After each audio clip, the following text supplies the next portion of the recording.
You said never let me go. अस्सलाम वालेकुम, welcome back to Annie in kitchen viewers. आज मैं बना रही हूँ मज़ेदार माश की दाल। और इसके लिए जिन चीज़ों की ज़रूरत है, यहाँ पे मैंने 2 कप माश की दाल ली है। ये तकरीबन 350 ग्राम बनती है। और एक बड़े साइज़ का मैंने टमाटर लिया है, इसको मैंने कट कर लिया है। ग्रीन चिलीज़ चाहिए होंगी, तकरीबन 8 से 9 ग्रीन चिलीज़ ली हैं। और हाफ़ टेबल स्पून इस यहाँ पे मैंने लिया है हल्दी powder, half tablespoon red chilli powder है, और 1 टेबल स्पून जो है नमक है, 1 कप ऑयल है। और गार्लिक लिया मैंने तकरीबन 3 टेबल स्पून। गार्लिक इसमें ज़्यादा जाएगा तो इस वजह से ये मैंने इसको क्रश कर लिया था। वैसे इसको वैसे क्लोव्स में आपको बता दूं, ये तकरीबन बनते हैं 15 से 16 क्लोव्स थे ये, जिनको मैंने क्रश कर लिया है। तो आप पेस्ट भी यूज़ कर सकते हैं और ऐसे भी यूज़ कर सकते हैं।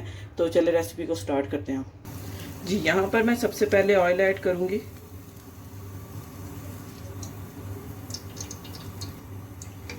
इसके बाद garlic, green chillies,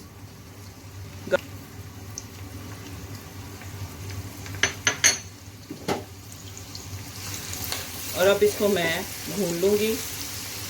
medium flame पे आपने गार्लिक और ग्रीन चिलीज को फ्राई करना है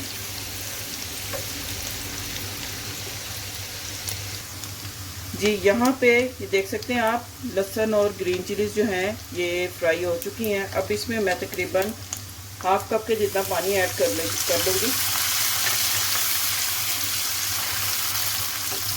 और साथ ही इसमें मैं हल्दी पाउडर और सुरख मिर्च और नमक ऐड कर दूँगी।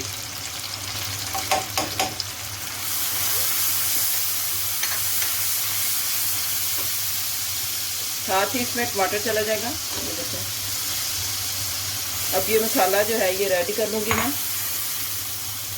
इसको भून लूँगी जब तक कि इसका ऑयल जो है सेपरेट नहीं हो जाता जी। यहाँ पे देखें, मसाला जो है वो रेडी हो चुका है, ऑयल भी इसका सेपरेट हो चुका है, आप देख सकते हैं। ये देखें, अब मैं इसमें पानी ऐड करूँगी। पानी इतना ऐड करना है जिसमें दाल जो है उसके अंदर डिप हो जाए सारी। तो अब मैं ये पानी जब बॉयल होना शुरू होगा तो इसमें मैं दाल ऐड कर दूंगी। दाल को मैंने तकरीबन 1.5 घंटे के लिए मैंने भिगो के रखा था।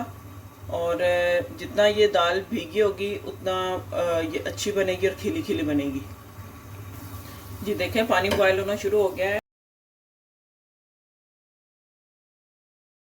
अब देख सकते हैं पानी, और ये देखें दाल जो है, ये देखें यहाँ पे जाके दाल है, और इतना इतना जो है ये चम्मच जो इसके अंदर डिप हो रहा है, ये आप देख सकते हैं। तो बस फ्लेम को मैं अभी थोड़ा हाई रहने दूंगी। तकरीबन 5 मिनट के बाद इसको मैं मीडियम कर दूंगी फ्लेम को। यहाँ पे 5 मिनट हो चुके हैं। अब मैं फ्लेम मीडियम कर दूंगी और इसको कवर किए बगैर मैं इसको पकने के लिए छोड़ दूंगी।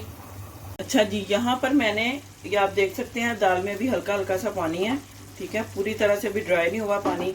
और इसको मैंने फ्लेम को बिल्कुल लो कर दिया, और इसके ऊपर मैं थोड़ी सी ब्लैक पेपर पाउडर लूँगी, तकरीबन 1/4 टेबल स्पून, और वो मैंने इसके ऊपर स्प्रिंकल कर दिया।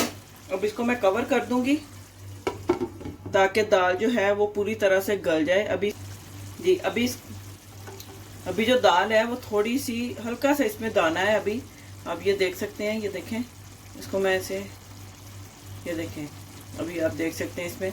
इसको मैं कवर कर दूंगी तो इंशाल्लाह वो उसमें स्टीम में, और जो थोड़ा सा पानी है वो उसमें गल जाएगी पूरी तरह से, और ये खिली खिली भी बनेगी जी व्यूअर। तो आप देख सकते हैं यहाँ पे दाल जो है वो बन के रेडी हो चुकी है, और मैं आपको दिखाती हूँ कितनी खिली खिली और कितनी अच्छी ये बनी है। देखें, बिल्कुल भी ना तो ये कच्ची है और ना ही गली हुई है, बहुत अच्छे से ये इसका दाना जो है अलग अलग से है, जैसे ये होटलों पे और ढाबा वगैरह पे मिलती है। डिफरेंट स्टाइल की बनती है, कुछ ग्रेवी वाले बनाते हैं, और कुछ जो है इस तरह ड्राई ड्राई होती है। ये रायते के साथ, अचार और सैलड के साथ, इसको रोटी के साथ आप सर्व करें, घर की रोटी के साथ, ये बहुत अच्छी लगती है।